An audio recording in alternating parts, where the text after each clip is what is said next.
नमस्कार सज्जनों, मैं महेश राम श्रृंखला भाग 16 में आप सबका स्वागत करता हूं। सज्जनों, पिछले अंक में हमने देखा कि किस तरह से राजा प्रताप भानु अपने पुराने शत्रु जो कि पाखंडी साधु बनकर जंगल में रहता था उसके चंगुल में फंस जाते हैं और उसके षड्यंत्र का हिस्सा बनने लगते हैं। मित्रों, वह साधु उन्हें अपने भ्रम जाल में इस तरह फंसा देता है और इस तरह से तरह तरह की बातें करता है कि वो उसे वास्तविक सिद्ध पुरुष मान बैठते हैं और उससे वे अमृत और दीर्घ काल तक शासन करने का उपाय पूछते हैं। साधु उन्हें कहता है ऐसा तभी संभव है जब ब्राह्मणों को वश में कर लिया जाए। सज्जनों, कथा में आगे राजा साधु से ब्राह्मणों को वश में करने का उपाय पूछता है। तब साधु कहता है, उपाय तो है हे राजन, वह युक्ति तो मेरे हाथ है, पर मेरा जाना तुम्हारे नगर में नहीं हो सकता। जब से पैदा हुआ हूँ तब से आज तक मैं किसी के घर अथवा गांव नहीं गया हूँ, परंतु यदि नहीं जाता हूँ तो तुम्हारा काम बिगड़ता है। बड़ा असमंजस आ पड़ा है। तब राजा कोमल वाणी से बोला, बड़े स्नेह लघुन पर करही, गिर निज सिरनि सदा तृण धरही। जलधि अगाध मौलि बह फेनु, संतत धरनी धरत सिर रेणु। अर्थात बड़े लोग छोटों पर स्नेह करते ही हैं। पर्वत अपने सिरों पर सदा तृण को धारण किए रहते हैं। अगाध समुद्र अपने मस्तक पर फेन को धारण करता है और धरती अपने सिर पर सदा धूलि को धारण किए रहती है। सज्जनों, वास्तव में बड़प्पन की पहचान ही यही है कि वह स्वयं कष्ट सहकर भी अपने से छोटों का कल्याण करे। ऐसा कहकर राजा ने मुनि के चरण पकड़ लिए और कहा, हे प्रभु, मेरे लिए इतना कष्ट अवश्य सहिए। तब पाखंडी साधु कहता है, मैं तुम्हारा काम अवश्य करूंगा, क्योंकि तुम मन, वाणी और शरीर से मेरे भक्त हो। साधु कहता है, हे नरपति, मैं यदि रसोई बनाऊं और तुम उसे परोसो तो उस अन्न को जो खाएगा वो तुम्हारा आज्ञाकारी बन जाएगा। यदि उसके घर का भी कोई खाएगा तो वह भी तुम्हारा आज्ञाकारी बन जाएगा। हे राजन, तुम नित्य नए 1 लाख ब्राह्मणों को कुटुंब सहित निमंत्रित करना। मैं तुम्हारे अर्थात 1 वर्ष तक प्रतिदिन भोजन बना दिया करूँगा।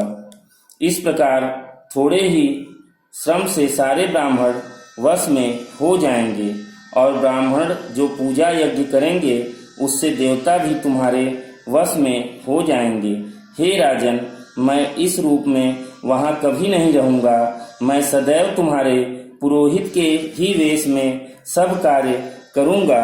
उसके बाद साधु राजा से कहता है, हे राजन, रात बहुत हो गई है, अब सो जाओ। मैं अब तीसरे दिन तुमसे मिलूंगा, तब बल से घोड़े सहित मैं तुम्हारे घर पहुंचा दूंगा। मैं वहीं पुरोहित का वेश धर कर आऊंगा। जब एकांत में तुमको बुलाकर सब कथा सुनाऊंगा तब तुम मुझे पहचान लेना। राजा ने आज्ञा मानकर शयन किया। राजा थका था, उसे गहरी नींद आ गई। उसी समय वहां कालकेतु राक्षस आया, जिसने सुअर बनकर राजा को भटकाया था। वह तपस्वी राजा का मित्र था और खूब छल प्रपंच जानता था। उसके 100 पुत्र और 10 भाई जो बहुत ही दुष्ट थे और ब्राह्मणों संतों को दुख देते थे। राजा प्रताप भानु ने लोक कल्याण हेतु सबको पहले ही मार दिया था, जिससे वह दुष्ट कालकेतु उस पाखंडी साधु के छल में शामिल था। तपस्वी ने दुष्ट कालकेतु को सारी योजना समझा दी। कालकेतु ने प्रताप भानु राजा को घोड़े सहित क्षण भर में घर पहुंचा दिया। राजा को रानी के पास सुलाकर राजा के पुरोहित को गुफा में कैद कर दिया और स्वयं पुरोहित बनकर उसकी सेज पर जा लेटा। राजा सवेरे होने से पहले ही जागा और अपना घर देखकर बड़ा आश्चर्य हुआ। राजा के 3 दिन 3 युग के समान बीते। वह कपटी मुनि के बारे में सोचता ही रहा। निश्चित समय पर राक्षस पुरोहित बनकर राजा को गुप्त योजना के अनुसार कार्य करने को कहा। राजा ने तुरंत 1 लाख ब्राह्मणों को कुटुंब सहित निमंत्रण भिजवा दिया। इधर दुष्ट कालकेतु पुरोहित वेश में रसोई में जाकर अनेक प्रकार के पशुओं का मांस पकाया और उसमें ब्राह्मणों का भी मांस मिला दिया। सब ब्राह्मणों को भोजन के लिए बुलाया और चरण धोकर आदर सहित बैठाया। ज्यों ही राजा परोसने लगा, उसी समय आकाशवाणी हुई, हे ब्राह्मणों, उठ कर अपने घर जाओ, यह अन्न मत खाओ, इसमें ब्राह्मणों और पशुओं का मांस मिला है। ब्राह्मण कुपित होकर उठ खड़े हुए। राजा भयभीत हो गया। होनहारवश उसके मुंह से एक शब्द भी न निकला। तब ब्राह्मण बिना कुछ विचार किए क्रोध सहित बोल उठे, अरे मूर्ख राजा, तू जाकर परिवार सहित राक्षस हो। रे नीच, तूने तो परिवार सहित ब्राह्मणों को बुलाकर उन्हें नष्ट करना चाहा था। ईश्वर ने हमारे धर्म की रक्षा की, अब तू परिवार सहित नष्ट होगा। सत्यकेतु के कुल में कोई नहीं बचा। ब्राह्मणों का शाप झूठा कैसे हो सकता था। राजा के राज्य पर शत्रुओं ने आक्रमण कर सारे परिवार को समाप्त कर पूर्ण रूप से कब्जा कर लिया। इस घटना पर याज्ञवल्क्य जी भारद्वाज जी से कहते हैं, भारद्वाज सुनु जाहि जब, होई विधाता बाम, धूरि मेरु सम जनक जम, ताहि ब्याल सम दाम।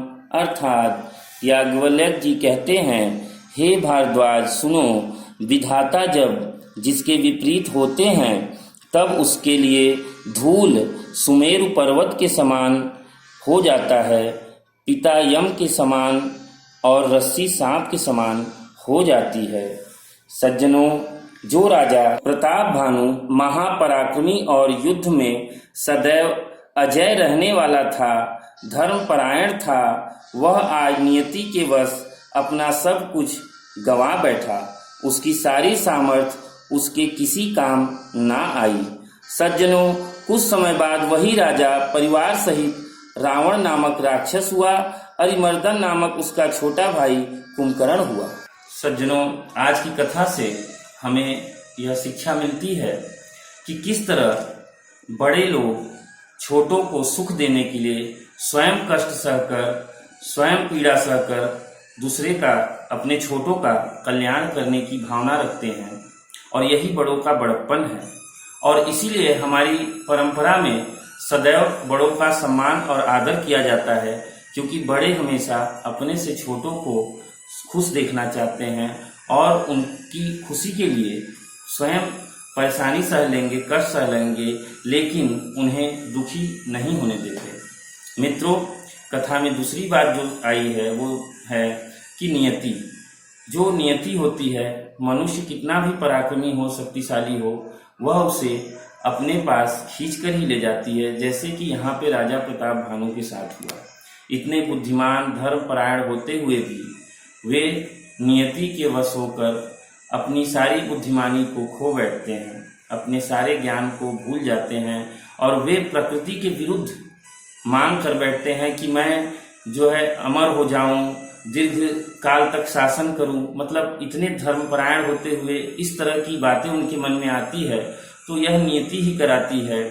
और मित्रों, इस कथा से हमें यह भी शिक्षा मिलती है कि हमारे पास जो है वही हमें उसमें ही संतोष करना चाहिए। हम ये नहीं कह रहे हैं कि आगे के लिए प्रयास न करें, प्रयास करते रहें, लेकिन उसके लिए हमें शॉर्टकट का चयन नहीं करना चाहिए, जैसा कि राजा प्रताप भानु ने किया और उसकी सजा उन्हें भुगतनी पड़ी। मित्रों, इसके बाद अगले अंक में हम देखेंगे कि रावण भगवान श्री राम जन्म के पहले किस तरह से पृथ्वी पर इतना अत्याचार फैलाता है और पृथ्वीवासियों का जीना मुश्किल कर देता है। त्राही त्राही फैल जाती है चारों ओर, और उसके इस कार्य से पृथ्वी माता दुखी होकर भगवान श्री विष्णु की शरण में जाती है। मित्रों, इसके साथ मैं अपनी वाणी को विराम देता हूँ। फिर मिलेंगे अगले अंक में। तब तक के लिए नमस्कार। जय श्री राम।